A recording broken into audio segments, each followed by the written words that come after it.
আসসালামু আলাইকুম এভরিওয়ান। আজকে আপনাদের সাথে শেয়ার করব মাসালা ফিশ ফ্রাই। খুবই সিম্পল বাট খেতে ভীষণ মজার। তো এখানে আমি 7-8 পিস রুই মাছ নিয়ে নিয়েছি। মাছগুলোকে ভালোভাবে ধুয়ে পরিষ্কার করে তারপর আমি পানি ঝরিয়ে নিয়েছি। তো এখন এর মধ্যে আমি মশলা দিয়ে দিচ্ছি। এখানে আমি প্রায় 1 চা চামচ পরিমাণ হলুদের গুঁড়া দিয়ে দিচ্ছি, আধা চা চামচ পরিমাণ দিয়ে দিচ্ছি মরিচের গুঁড়া, তারপর দিয়ে দিচ্ছি আধা চা চামচের মতো ধনিয়া গুঁড়া, আর দিয়ে দিচ্ছি আধা চা চামচের মতো জিরার গুঁড়া। প্রথমে আমি জিরার গুঁড়া দিয়েছি, তারপর আমি ধনিয়া গুঁড়াটা দিলাম।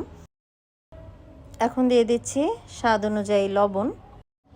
এই মাছ ভাজাটা খেতে ভীষণ মজার, বিশেষ করে বাড়িতে যখন মেহমান আসে তখন এই মাছ ভাজাটা করে দেবেন। এটা ভাত কিংবা পোলাওর সাথে কিন্তু খেতে দারুণ লাগে।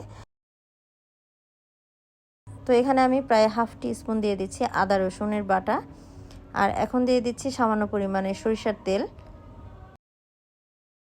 এখানে প্রায় 4 টেবিল চামচের মতো সরিষার তেল দিয়েছি। দিয়ে দিব সামান্য পরিমাণে একটু লেবুর রস। এটা দিলে মাছটা খেতে বেশি ভালো লাগে। চেষ্টা করবেন লেবুর রসটা অবশ্যই দেওয়ার জন্য। খুব বেশি দেওয়ার প্রয়োজন নেই। এখানে আমি 2 টুকরা লেবু উপর থেকে চিপে দিয়ে দিলাম, একেবারে ফ্রেশ। এখন এই সব মশলাগুলোকে মাছের সাথে আমি হাত দিয়ে মাখিয়ে নিব। এই কাজটা কিন্তু আপনাদের হাত দিয়ে মাখিয়ে নিতে হবে। খালি হাত দিয়ে মাখাতে সমস্যা হলে আপনারা হাতে গ্লাভস পরে নেবেন। তারপরও মাছের মশলাগুলো কিন্তু হাত দিয়ে মাখিয়ে নিতে হবে, এতে করে প্রপারলি মশলাগুলো মাছের ভিতর ভালোভাবে ঢুকবে।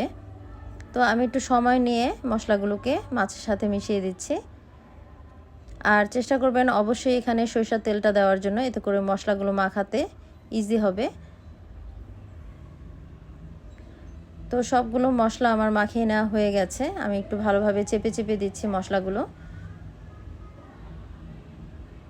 এখন এগুলোকে আমি রেস্ট হতে দিব 30 মিনিটের মতো। এই 30 মিনিট আমি নর্মাল ফ্রিজে রেখে দিব।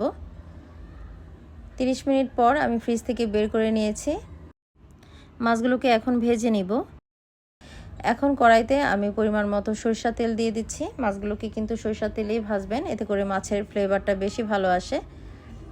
তো তেলগুলো বেশ ভালোভাবে গরম করে নিয়েছি। এখন একে একে আমি মাছগুলো তেলের মধ্যে ছেড়ে দিচ্ছি। চুলার আঁচটা আমি মিডিয়াম হাইতে রেখেছি। খুব বেশি কড়া আছে কিন্তু ভাজা যাবে না। আর যেহেতু এখানে মশলা দেওয়া হয়েছে, খুব বেশি কড়া আছে ভাজলে মশলাগুলো কিন্তু আগে থেকেই পুড়ে যাবে আর মাছটা সিদ্ধ হবে না। তো মাছগুলোকে আমি মিডিয়াম হিটে ভেজে নেব। এক একটা পাশ 3 থেকে 4 মিনিট করে ভেজে নেব। তারপর আমি উল্টে দিব। সবগুলো মাছ উল্টে দিয়ে আরও 3 থেকে 4 মিনিট করে ভেজে নিয়ে মাছগুলোকে আমি দ্বিতীয়বার উল্টে পাল্টে দিব। এতে করে মাছগুলো প্রপারভাবে কিন্তু ভেজে নেওয়া হয়ে যাবে। আর মাছে যখন সুন্দর একটি কালার চলে আসবে তখনই বুঝতে হবে মাছ ভাজাটা একেবারে প্রপার হয়ে গেছে। শেষ পর্যায়ে যখন আমি উল্টে দিয়েছিলাম তখন চুলার জালটা কিন্তু একেবারে মিডিয়াম লোতে করে রেখেছিলাম। তো মাছ ভাজা আমাদের একেবারে কমপ্লিট। আর দেখেন কত সুন্দর একটি কালার চলে আসছে। এখন মাছগুলোকে একটা একটা করে আমি উঠিয়ে নিচ্ছি।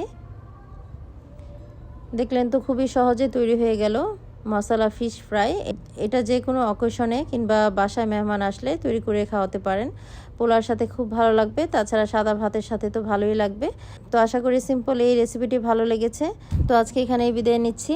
পরবর্তীতে অন্য কোনো রেসিপিতে আবারও হাজির হব ইনশাআল্লাহ। সে পর্যন্ত সবাই খুব ভালো থাকুন, সুস্থ থাকুন। আল্লাহ হাফিজ।